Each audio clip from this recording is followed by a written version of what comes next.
Hey guys, that Welsh Nerd here, and today we're going to be looking at one of the newer warbands for Warhammer Underworld Shadespire, and today we're going to be looking at Magore's Fiends. Now, these guys were hinted at in the source book and the fluff book and all that jazz for Shadespire, but unlike the Orcs and the Sepulchral Guard, these guys weren't previewed with release. And these come alongside the Farstrider Warbrand.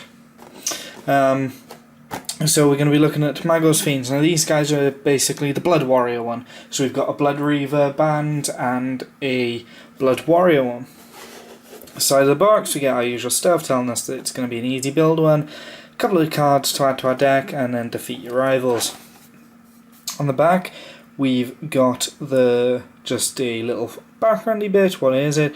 4 fighters, 4 fighter cards, 29 Magore's Fiends upgrades, and 31 universal upgrades deploying objective cards. So there's a combination of 29 cards specifically for these guys, and then 31 universal ones.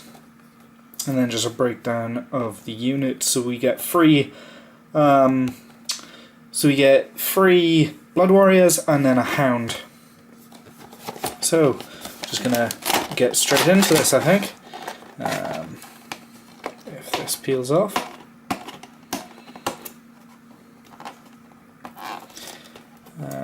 Yeah. So one sticky bit on the side for me. Comes off, well, relatively easily. And then we're meted by sprues, one of which a huge base is on. So let's take a quick look at this base. Let's get the focus on. And yeah, there's some really nice details sculpted into these guys. Super clear here, just get some close up of it. Really nice details. I don't have any Blood Warriors on hand. Put these side by side, but the details look super crisp. And the red seems to be the same, well, red as the Blood Reaver plastic. And then we got second sprue here, and this has got Magore on it, if the Cape of Command is to be trusted. Again, just a super nice thing. I really like the more in his chest there. We then have little instruction book just telling us how to build it. These look slightly more complex than the other ones, but again they're easy build, they're just going to be pushed together. Like so. We have 2 packs of cards. So this one with the fighters, and then some more universal ones. So let's just have a look at Magore here. So he's a macabre transformation came over Red Hand during a battle with the hated Stormcast Eternals. A truly mighty gift from Khorne. A slavering demonic maw erupted from his stomach, decapitating the Lord Castellan, about to lay him low.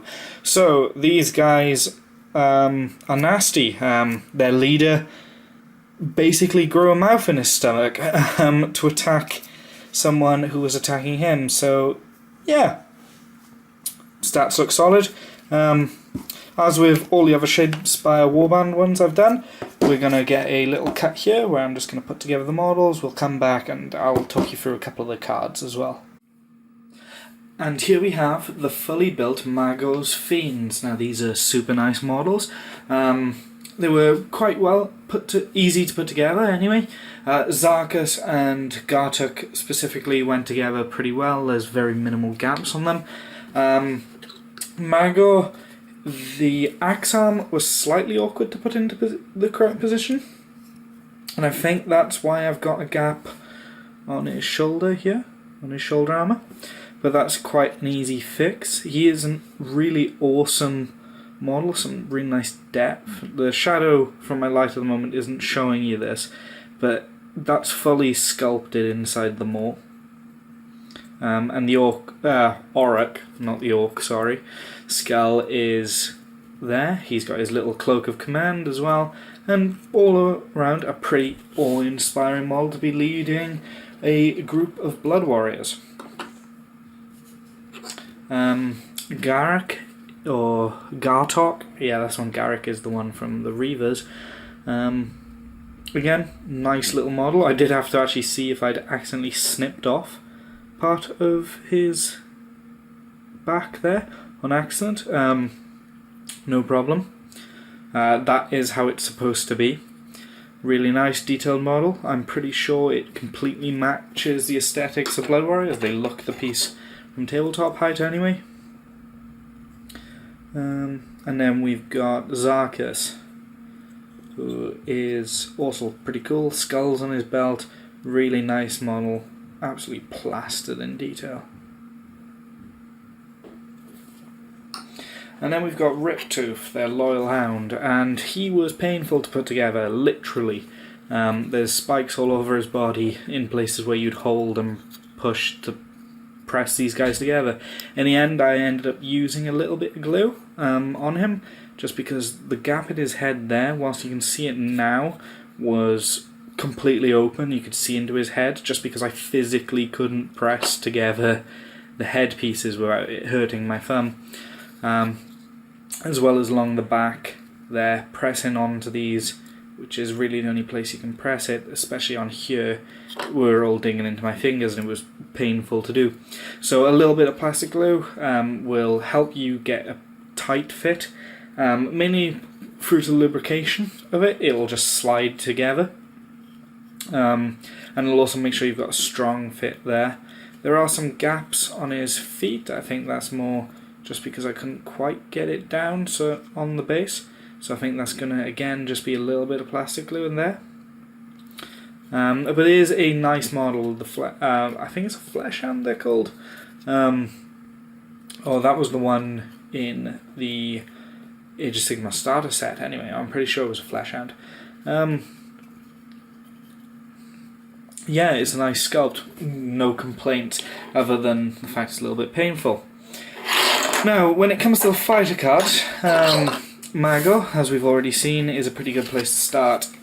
Now, all of the Fiends inspire the same way, but they have slightly different effects. Now, Riptooth and Magore inspire in one way. They both get inspired by having a successful attack, and then once they are inspired, they both gain damage to their damage to their weapon. Yeah, because he goes from 3 to a 2.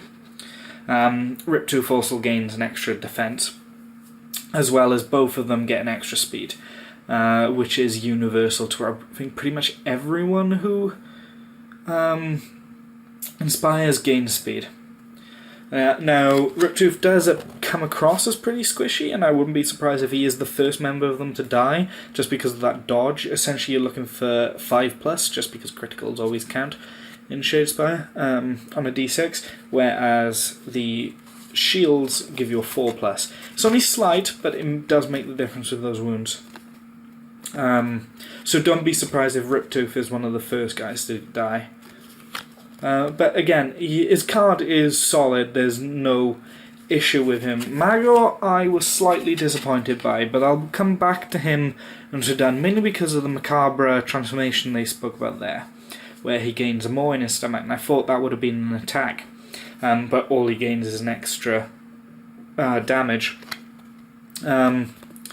So I thought, okay, so he's objectively the worst of the warband, or that's my initial thought, but I was like, alright, the original Stormcast, their leader, whilst not bad, was the worst of them, in my opinion.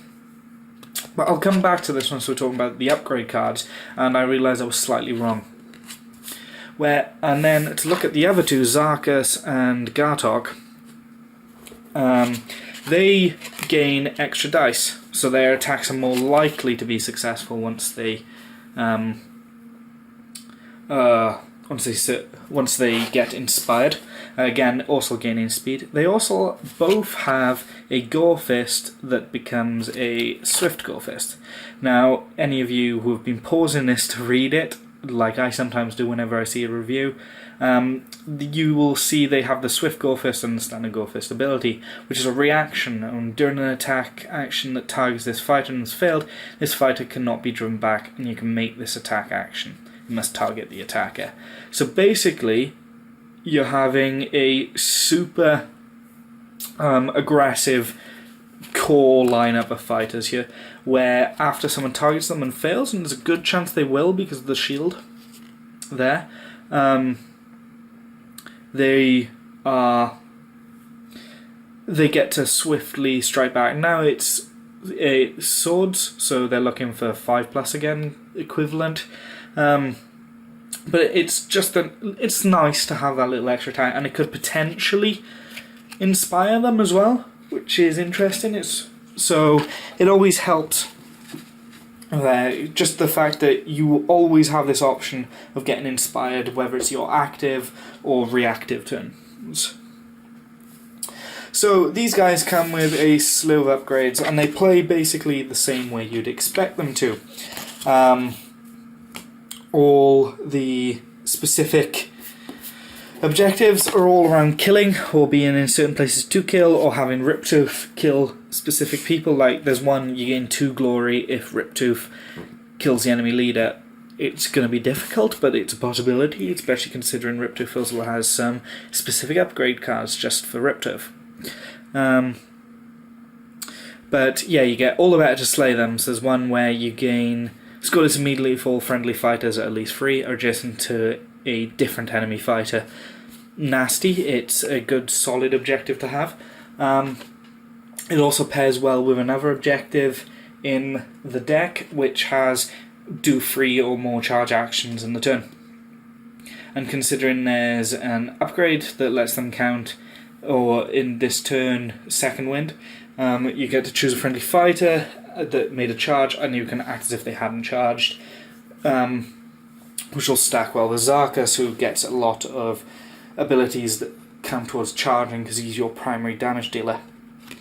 So that's one of the Khorne specific ones, but then you've got the generic one, Master Stroke, which again is also an aggressive one, and score this immediately if an enemy fighter is taken out of action by an attack action made as a reaction by your warband, or a reaction made by your warband that causes damage. Now there won't be a lot of warbands that can do this specifically. They're going to be relying on upgrades, but it's worth having this one in your deck just because 2 of your 4 fighters can react simply from there. And if you've done damage in your active turn, say you've done 2 damage with Zarkus on the charge, you haven't quite killed your opponent, he's got 1 hit point left, and then during your reactive turn he attacks you and misses, and then you kill him, you can also get glory out of it. As for ploys, you get a couple of very reaction-based ones. Most of the Khorne specific one is for when one of your guys dies, like there's one that reduces movement, etc. Or this one, Fountain of Gore, plays after an attack action or ploy that takes a fighter out of action. All friendly fighters have +1 defense in the next activation, which is great. Makes them more survivable. There's also one that lets them make an attack as they die, and so on. It's an interesting card to have. This one is more, I found, if someone dies during your active turn. But again, it's a solid ploy to have. Or there's also one of my favourite specific ones, which is Furious Inspiration. Choose a friendly fighter, they become inspired. Now this is a nasty one, just because even if you're whiffing rolls all game, it can still mean you can inspire a fighter. It means potentially you can inspire a fighter after 1 action, or even 2, depending on specific upgrades, if you've killed a guy and so on. Again, nice card to have. Now there's some upgrades that come with this. Specific ploys, however, for the generic ones, are more, I found, around movement stuff. For example, there's Hidden Paths, which choose a friendly fighter that hasn't made a move action this phase, and is on any edge hex. Place them on any other edge hex. This would stack nicely with objectives for being in enemy territory, for example. It's a nasty one to include in your deck and can surprise people, especially if they're not expecting it. It will take a turn to build up, but it's an option. Yeah, it's a nice ploy. And then we're on to the upgrades. Now, most of the generic upgrades I found are weapons. Purely stuff, ones that are like ignore all the armour or count all attacks count as criticals, but you can only do 1 damage. Then there's also Tethered Spirit, and it's during an attack action or ploy that takes the fighter out of an action. Roll a defense dice if you roll a shield or a critical, so basically a 4+. Place them on any starting hex in your territory. Whilst this is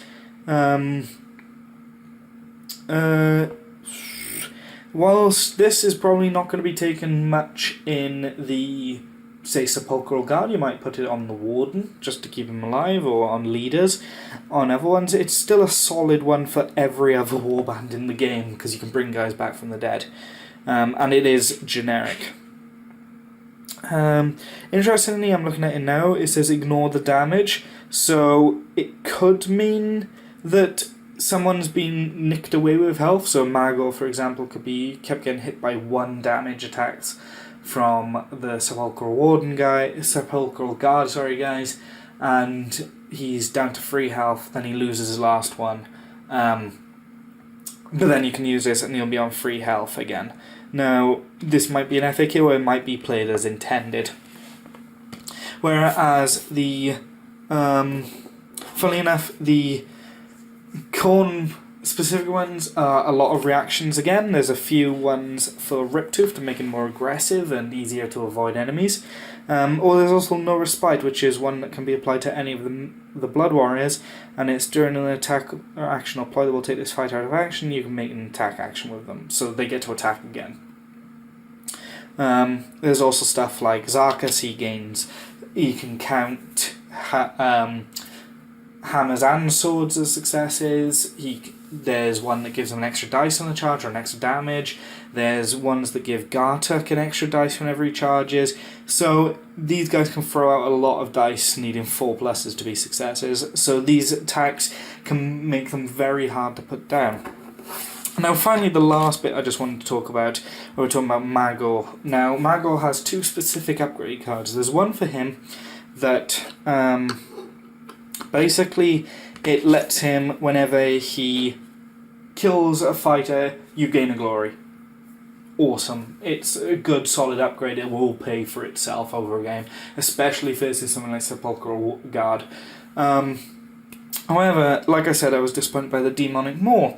Then I found out it was an upgrade card, and I love this upgrade card. Initially looking at it, it's a good solid hit. It's range 1, looking for swords on 2 dice and does 3 damage, so it hurts. It will kill a lot of generic guys in 1 blow. But more importantly is, if this attack action succeeds, remove 1 wound token from this fighter.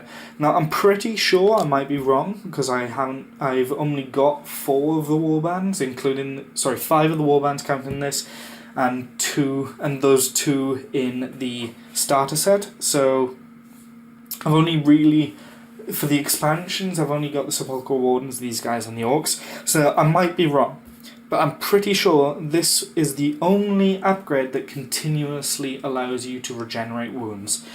That is huge in this game, because wounds are hard to put through on enemies, just because of how swingy attacks can be and defense. So just being able to recover this is insane. I mean, there are currently, as far as I'm aware, there's probably more, I don't know all the cards, I think 3 ways to recover wounds, where it's either the healing potion, one of the upgrades in this pack, one of the ploys in this pack removes a wound token from every fighter on the board, so not really something you want to do if you've been chipping away at the enemies, but if they've been chipping away at you, carry on. Or Demonic Maw. And this is crazy. It's a really good upgrade card.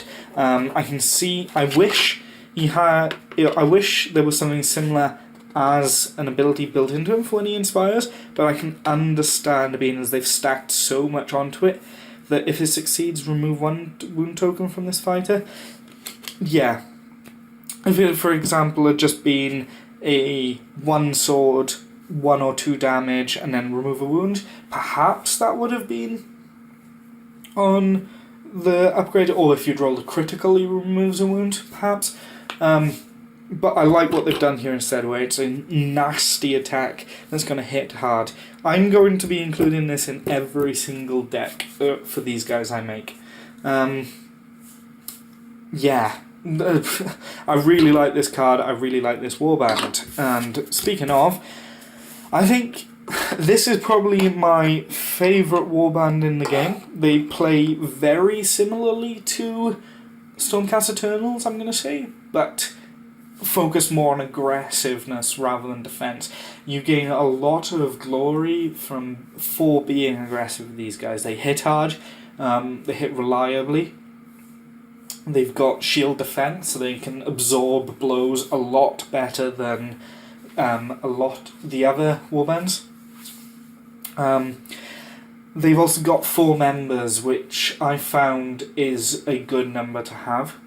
Stormcast struggle from having the 3. They're very hard to put down, but every one you really feel. This one you can afford to lose 1 and you can still recover. But once Stormcast stop dropping, they can be isolated super easily. They're not squishy either. They're 4 hit points each. They will take a couple of hits to put down. At least 2, and that's if you've whiffed everything. And that's from good attacks. But yeah, I really like these guys. I'm probably going to be playing a lot of these. So keep an eye out on my Twitter for games of Shadespire. I want to be getting more in this year. But yeah, that's really it to say about the Fiends. Love these guys. Really recommend them. And yeah, this has been That Welsh Nerd. If you like the video, please drop a like and leave a comment on your thoughts, and subscribe to be notified of more content. And I will see you in the next one.